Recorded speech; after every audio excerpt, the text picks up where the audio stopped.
Hi viewers, welcome to our channel. இன்றைக்கி நம்ம சேனலில் ஒரு வித்தியாசமான பொங்கல் பண்ண போகிறோங்க. அரிசியே சேர்த்தாமல் நல்ல மிளகு தூக்கில் சூப்பரான ஒரு பொங்கல், ரொம்ப அருமையான டேஸ்ட்டில் அவுல் பொங்கல் பண்ண போகிறோங்க. சூப்பரான இந்த ரெசிபி எப்படி பண்ணுறதுன்னு பார்க்குறதுக்கு முன்னால் நம்ம சேனல் இன்னும் சப்ஸ்கிரைப் பண்ணலைன்னா கண்டிப்பாக சப்ஸ்கிரைப் பண்ணிடுங்க. கூடவே பக்கத்தில் இருக்கிற பெல் ஐக்கானில் ஆல்ங்கிறத தட்டி விடுங்க. ஸோ நான் போடுற வீடியோ எல்லாமே உடனுக்குடனே நோட்டிஃபிகேஷனாக வந்துடும். வாங்க இந்த அவுல் பொங்கல் எப்படி பண்ணுறதுன்னு பார்க்கலாம்.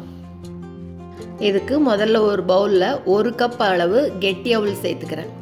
இப்போ இந்த அவுலை நல்லா 2-3 தடவை வாஷ் பண்ணிடலாம். தூசு மண்ணெல்லாம் போகிற மாதிரி நல்லா 2-3 தடவை வாஷ் பண்ணிக்கலாம்.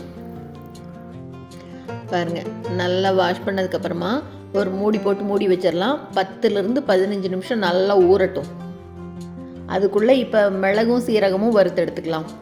1 டேபிள் ஸ்பூன் அளவுக்கு மிளகு சேர்த்துட்டு கூடவே 1 டீஸ்பூன் அளவு சீரகம் சேர்த்து ரெண்டையும் நல்லா வறுத்துக்கலாம்.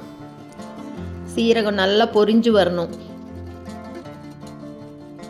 போதும், இந்த அளவு வறுபட்ட உடனே இதை நல்லா ஆற வச்சு ஒரு மிக்ஸி ஜாரில் கொரகொரப்பாக அரைச்சி எடுத்துக்கலாம்.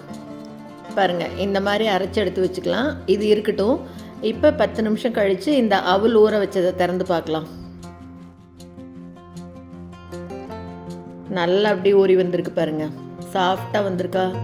கெட்டி அவள் தான் எடுத்திருந்தேன், ஆனாலும் 10 நிமிஷத்துக்கு மேலே ஊற வச்சதுனால நல்லா ஊறி இருக்கு. இப்போ இதை அப்படியே கொஞ்சம் லேசாக பிசைஞ்சு விட்டுக்கலாம். பாருங்கள், இந்த மாதிரி பிசைஞ்சு விட்டுட்டு இப்போ ஒரு பேனில் 1 ஸ்பூன் அளவுக்கு நெய் சேர்த்துக்கலாம். இந்த பொங்கலுக்கு நெய்யும் அதிகம் தேவைப்படாது, ஆனால் டேஸ்ட்டு நல்லா அருமையாக இருக்கும். நெய் நல்லா உருகினோன்னு இப்போ இது கூட சன்னமாக துருவி வச்சுருக்கேன் இஞ்சியை அதை சேர்த்துக்கலாம். இஞ்சி கட் பண்ணுறதை விட இந்த மாதிரி துருவி சேர்த்துட்டா நல்லாயிருக்கும். இப்போ இது கூட கொஞ்சமாக முந்திரி பருப்பு, ஒரு கொத்து கருவேப்பிலை, இது எல்லாத்தையும் லேசாக வறுத்து விட்டுக்கலாம். லைட்டாக முந்திரி கலர் மாற ஆரம்பிக்கும் போது இப்போ இது கூட வறுத்து அரைச்சி பொடி பண்ணி வச்சுருக்கோம் இல்லையா, மிளகு சீரகம், அதை சேர்த்துக்கலாம். அதையும் ஒரே ஒரு தடவை வறுத்து விட்டுக்கலாம். ரொம்ப நேரம் வறுக்க வேண்டாம், மிளகு சீரகம் பொடி கருகிரும்.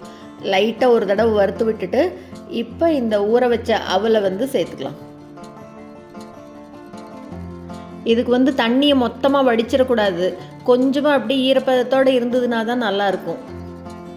இப்போ இது கூட ஒரே ஒரு கரண்டி மட்டும் பாசிப்பருப்பை நல்லா குழைவாக வேக வச்சு எடுத்து வச்சுருக்கேன். பாருங்கள், இந்த அளவு நல்லா குழைஞ்சி வெந்திருக்கணும்.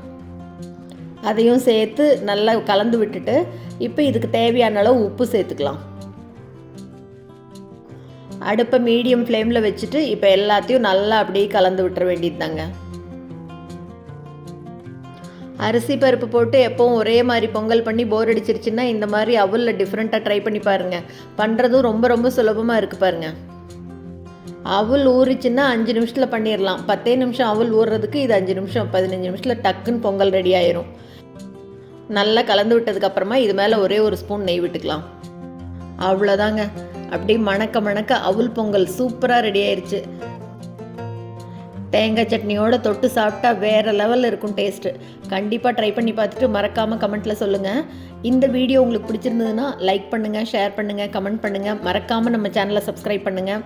கூடவே பக்கத்தில் இருக்கிற பெல் பட்டனையும் தட்டி விடுங்க. ஸோ நான் போடுற வீடியோ எதுவுமே மிஸ் பண்ணாமல் பார்க்கலாம். தேங்க்ஸ் ஃபார் வாட்சிங்.